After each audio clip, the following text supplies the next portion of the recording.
असं लक्षात आलं की या सेगमेंटमध्ये मार्जिन खूप चांगलं आहे, पण दुसऱ्या बाजूला एक्सपायरी हे खूप मोठी टांगती तलवार आहे की माल जर समजा तो एक्सपायरीच्या जवळ जरी आला तरी कंझ्युमर नको म्हणतो, त्याला अगदी फ्रेशच पाहिजे असतं. तर तुमच्या केसमध्ये हा तुम्हाला काही प्रॉब्लेम आला का की माल एक्सपायर झाला, वेस्ट झालं, किंवा असं होऊ नये म्हणून तुम्ही काय काळजी घेता? हा, म्हणजे आम्ही मॅक्सिमम ट्राय करतो की एक्सपायर होईपर्यंत, त्यासाठीच आम्ही छोटे छोटे बॅचेस करतो की म्हणजे जर लोकांनाही फ्रेश मिळावं, वेस्ट पण नको जायला.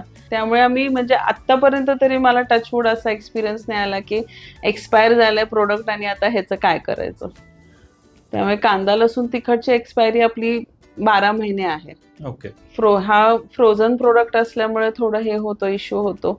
मग त्याच्या आपण छोट्या बॅचेस करतो, त्यामुळे तसा काय खूप अजून तरी म्हणजे मी ती रिस्क घेतली नाहीये की आता काय होईल वगैरे. जास्त करून ठेवला आणि नाही विकला गेला तर आपण त्याचं काय करू शकतो.